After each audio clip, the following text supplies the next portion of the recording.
Aceh Explore menampilkan halaqah dari Masjid Raya Baitur Rahman Banda Aceh. Subscribe, komen, like, dan share. Assalamualaikum warahmatullahi wabarakatuh. Alhamdulillahi rabbil alamin.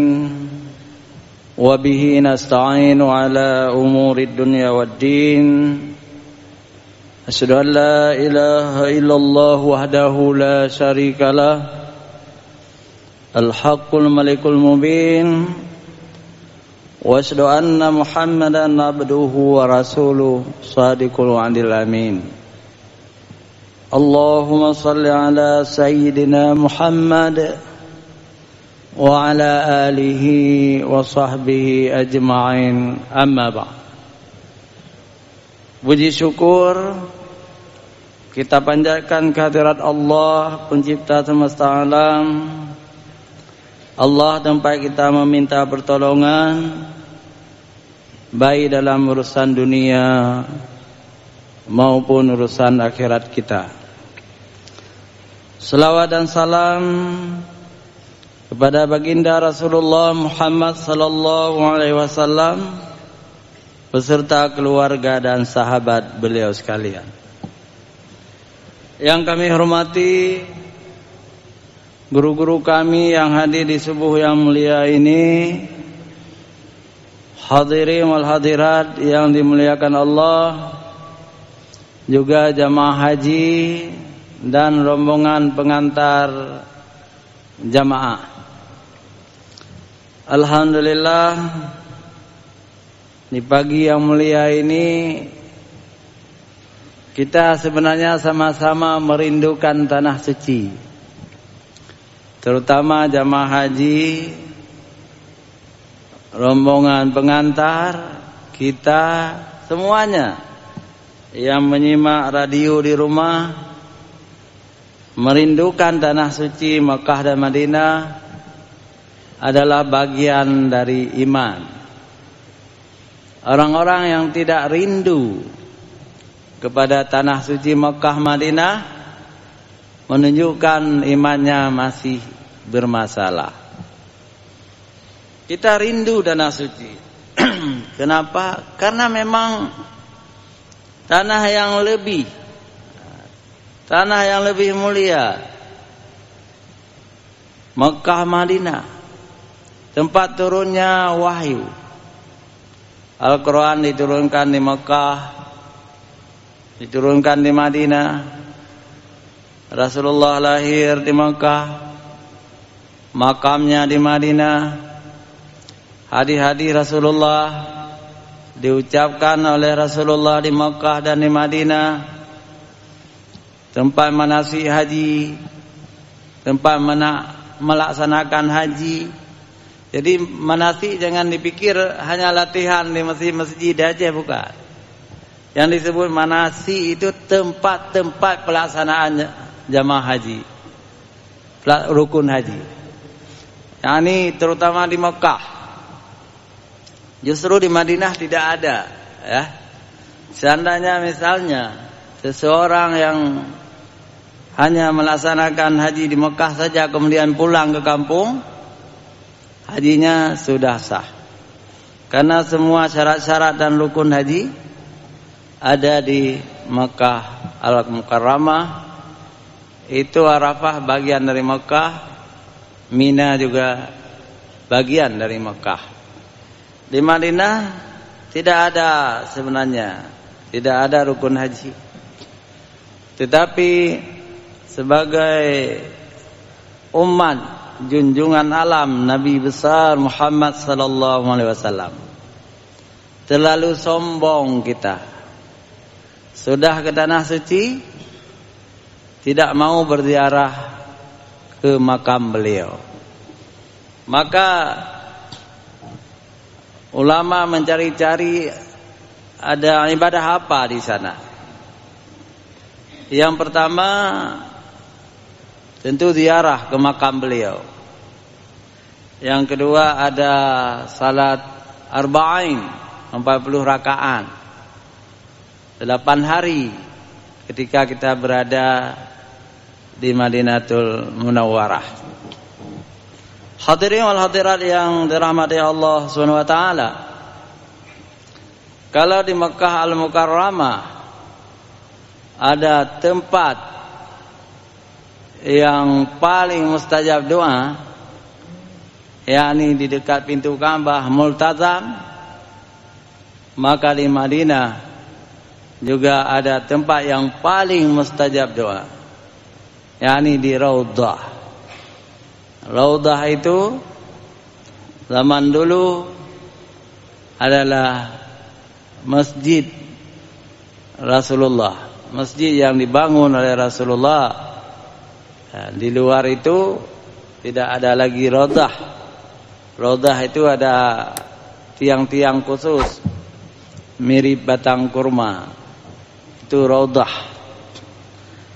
Tapi yang paling kerinduan lagi, sangat luar biasa rindunya kita ketika kita berziarah ke makam Rasulullah sallallahu alaihi wasallam dan dua sahabatnya, Sayyidina Abu Bakar As-Siddiq dan Umar bin Khattab. Di mana? Di pojok tenggara, di bawah kubah hijau Masjid An-Nabawi. Itulah rumahnya Siti Aisyah, rumah Rasulullah sallallahu alaihi wasallam ketika Rasulullah masih hidup. Jadi Rasulullah dimakamkan di Pubaruh, bahasa Aceh Raya. Aceh-Aceh lain menggunakan di Semiyup. Sama. Di Semiyup artinya dikebumikan. Di Pubaruh juga disebumikan. Rasulullah dikebumikan di kamar tidurnya, kamar Siti Aisyah. Ketika Rasulullah meninggal, ada di antara sahabat-sahabat yang gelisah, di mana dikebumikan Rasulullah sallallahu alaihi wasallam. Jadi Aisyah teringat hadis Rasulullah, seorang nabi dikebumikan di tempat, di kamarnya, kamar beliau bermalam. Berarti di rumahnya, di rumah Aisyah, digalilah kuburan di sana, disemayamkan jenazah Rasulullah di hari ketiga setelah beliau wafat. Beliau wafat hari Senin, hari Selasa, Rabu. Hari Rabu dikebumikan. Itu karena ada kesibukan umat dalam menentukan siapa pengganti Rasulullah. Di dalam fikih, kalau ada orang yang meninggal, itu cepat-cepat disuruh kebumikan. Tidak perlu ditunggu-tunggu anaknya, ditunggu-tunggu menantunya dari luar negeri misalnya, tidak. Jadi lebih baik kita kebumikan terus. Walaupun itu dianjurkan oleh Rasulullah, tapi mayat Rasulullah juga terkendala, ada perebutan kekuasaan antara kaum Muhajirin dan kaum Ansar, tapi tidak terjadi perang, tidak terjadi bentrok, bisa didamaikan oleh Abu Bakar Siddiq. Hadirin wal hadirat yang dirahmati Allah Subhanahu wa taala. Jadi 2 tahun kemudian setelah wafat Rasulullah, wafat lagi Abu Bakar Siddiq. Itu sahabat Rasulullah yang paling utama. Abu Bakar Siddiq di samping orang pertama masuk Islam, sahabat yang paling utama, juga mertua Rasulullah sallallahu alaihi wasallam.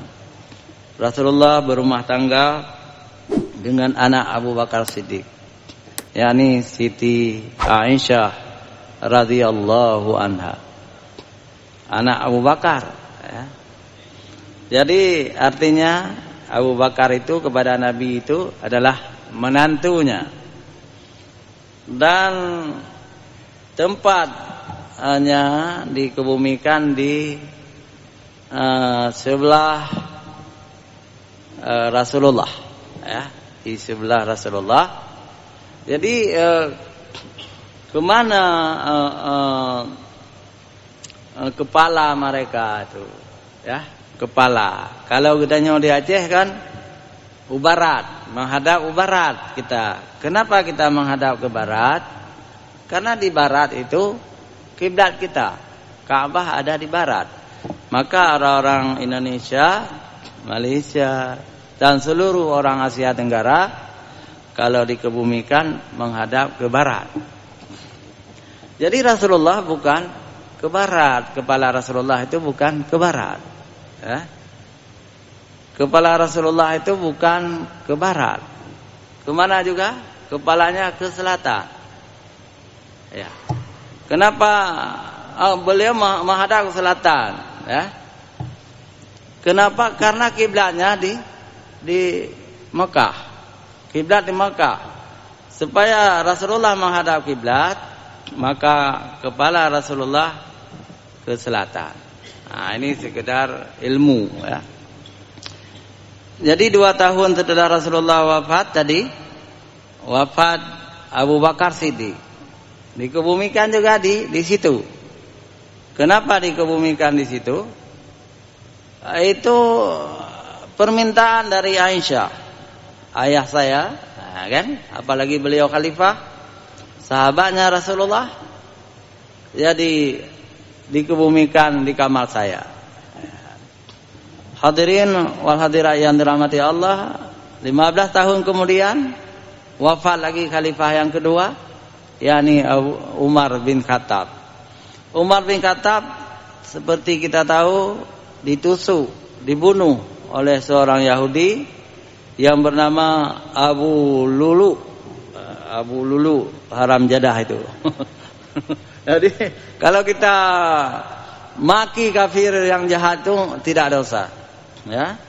Tapi kalau kita maki sama-sama Islam dan kafir tidak jahat dilarang, ya. Tapi seperti Fir'aun, Abu Lahab, Abu Jahal, itu enggak apa-apa. Ya. Jadi Abu Lulu ini seorang Yahudi yang pura-pura masuk Islam, membunuh Umar bin Khattab. Umar bin Khattab sedang imam salat subuh. Sedang salat subuh ditikam oleh Yahudi yang pura-pura masuk Islam itu. Kemudian Yahudi itu dibunuh oleh anak Umar bin Khattab, ya, yang membunuhnya bernama anak Umar bin Khattab adalah banyak anak laki-lakinya, tapi yang membunuhnya itu adalah Muhammad bin Abu Bakar, ya. Mati juga, pembunuh itu mati, dibunuh. Sedangkan Abu Bakar tidak meninggal pagi itu, tidak meninggal. Banyak wasiat-wasiatnya untuk pemilihan khalifah selanjutnya, tapi ada satu yang paling baik. Dipanggil anaknya Abdullah, Abdullah bin Abu Bakar, ya. Wahai Abdullah, datanglah kepada Bunda Aisyah, minta supaya saya bisa dikebumikan di samping sahabat saya Abu Bakar Siddiq. Artinya di dalam kamar itu juga. Jadi Abu Aisyah membolehkan. Maka dikebumikanlah Umar bin Khattab di samping Abu Bakar lagi. Jadi ada Rasulullah, ada Abu Bakar, ada Umar. Cuma 3 di situ. 3.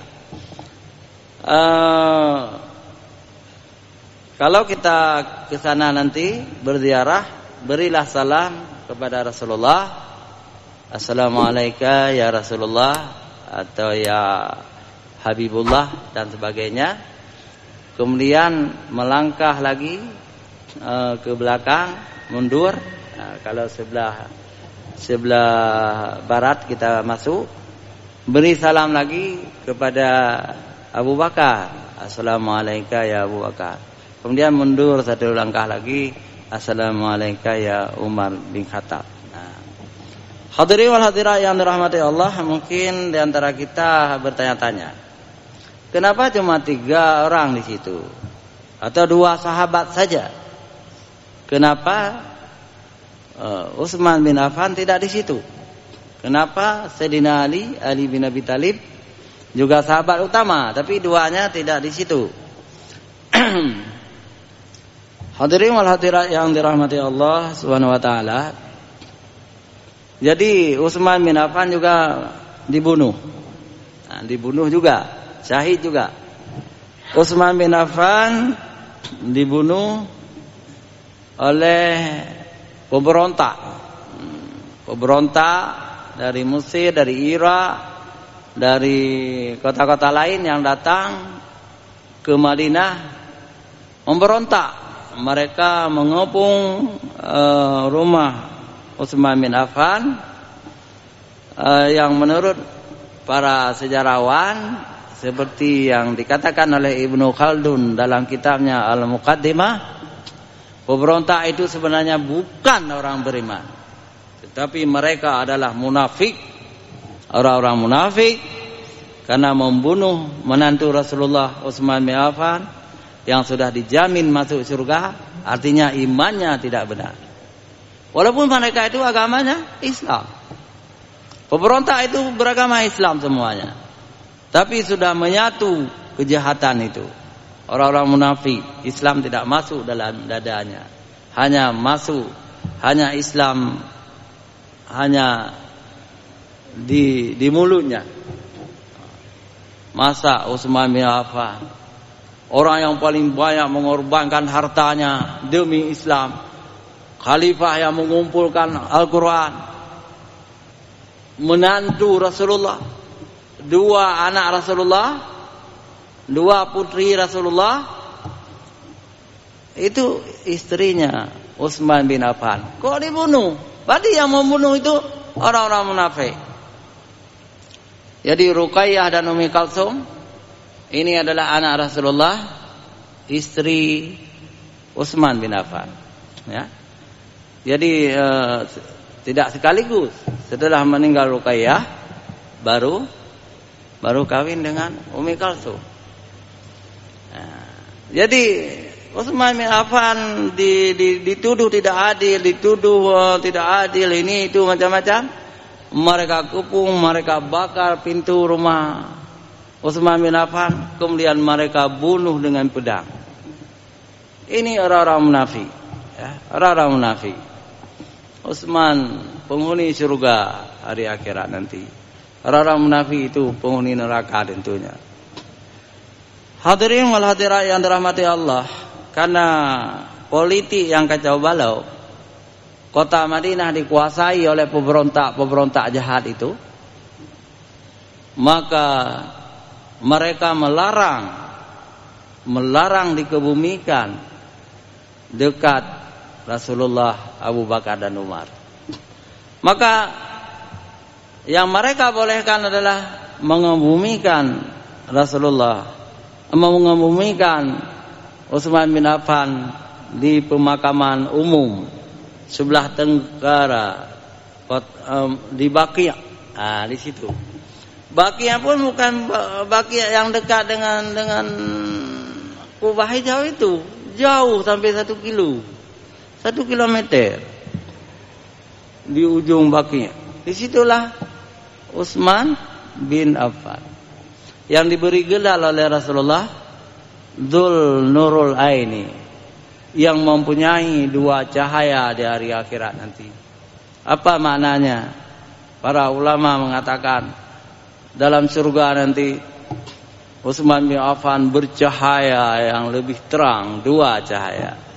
Cahaya pertama adalah Utsman telah menghabiskan hartanya yang paling banyak untuk perjuangan Islam. Cahaya kedua adalah Utsman syahid, dibunuh.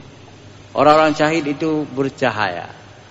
Tetapi Ibnu Katsir, ahli sejarah, Abu Fida Ismail Ibnu Katsir mengatakan bukan itu.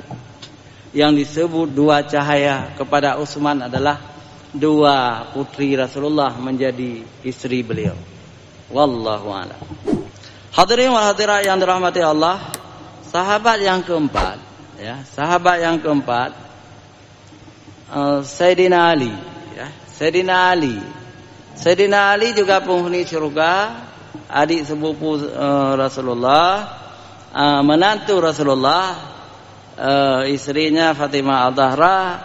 Beliau juga dilarang dikebumikan di situ oleh politik juga. Siapa yang melarang? Rasulullah, Sayyidina Ali juga syahid, dibunuh, ditikam oleh orang Khawarij. Orang Khawarij itu dendam kepada Sayyidina Ali. Ditikam. Sayyidina Ali imam subuh seperti Umar tadi, imam subuh. Datang Abdurrahman bin Muljam, seorang Khawarij, menikamnya. Ali syahid. Lalu ada orang yang dendam. Dulu saudara kami, Bani Umayyah, Utsman bin Affan itu Bani Umayyah, oleh orang-orang melarang dikebumikan dekat Rasulullah. Mereka itu umumnya orang Syam, ya, dipimpin oleh Muawiyah bin Abi Sufyan. Kami juga melarang Ali dikebumikan dekat Rasulullah, nah, supaya adil. Dulu melarang Utsman di situ, sekarang kami melarang Ali di situ. Itu politik jahat memang, ha? Sejak zaman dulu jahat sampai sekarang jahat. Politik itu, ya. Nah, maka seorang ulama besar dari Mesir, Syekh Muhammad Abduh, mengatakan, berlindung beliau, a'udzubillahi minas siyasah, aku berlindung daripada politik, ya. Tapi politik yang beliau berlindung itu politik kotor, ya. Kalau politik tidak kotor itu tidak jahat, karena Rasulullah juga politikus, Umar, Utsman, semua orang-orang beriman itu ada di dalam dada orang beriman itu berpolitik tidak jahat, ya. Dengan politik itulah bangunan-bangunan yang ada. Tanpa berpolitik mungkin bangunan pun tidak ada, ya. Jadi tidak semua politik itu jahat, ada politik yang baik. Jadi di mana dikebumikan Ali bin Abi Thalib? Ali bin Abi Thalib dikebumikan di Najaf, sebuah kota di luar Arab Saudi. Di mana? Di Irak. Jadi Sayyidina Ali kuburannya di Irak, di kota Najaf, bukan di Madinah. Semua itu gara-gara politik juga, ya.